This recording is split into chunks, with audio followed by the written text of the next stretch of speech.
Bonjour! Un petit vidéo tuto pour vous montrer comment reconnaître une maille à l'endroit d'une maille à l'envers.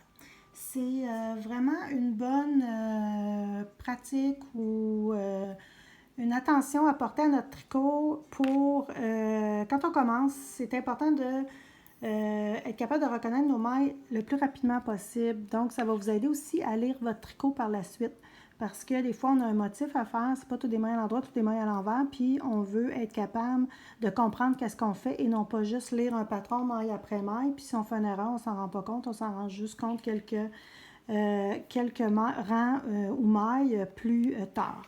Donc, juste pour vous mettre ça facile pour le début, j'ai tricoté un petit échantillon en jersey endroit, qui est le jersey ici endroit, puis ici, c'est le point mousse. Donc, la différence entre les deux, rapidement, c'est que le jersey, c'est un rang à l'endroit, un rang à l'envers, alors que le point mousse, donc les trois premières mailles, les trois dernières et les premiers rangs que j'ai fait ici, on tricote toujours à l'endroit.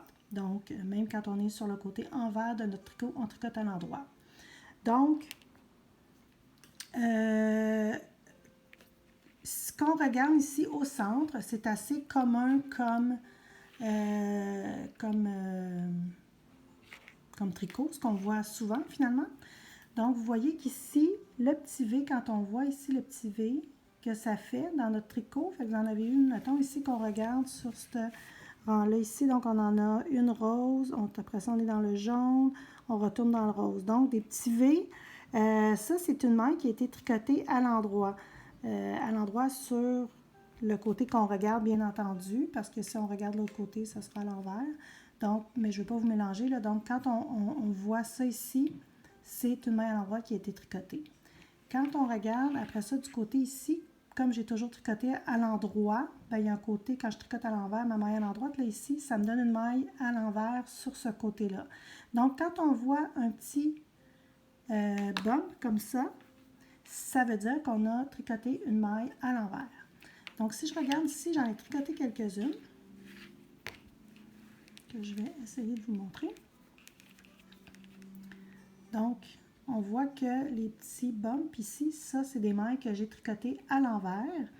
Puis, où il n'y a pas de bump, ou le petit V, j'espère que vous êtes capable de le voir.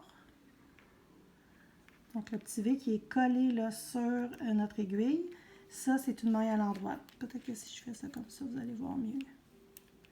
Donc, si quelqu'un, par hasard, nous parle ou on se fait déranger pendant qu'on est en train de tricoter et on revient, puis on a, mettons, je ne sais pas moi, des côtes, une endroit, une envers à faire, puis on ne sait plus où on est rendu, bien, on peut lire ce qu'on a tricoté et savoir ce qu'on doit faire par la suite. Donc, on a une maille envers ici, endroit, envers, endroit.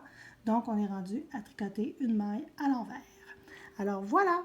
Bon, petit truc, on se voit au prochain tutoriel. Bye bye!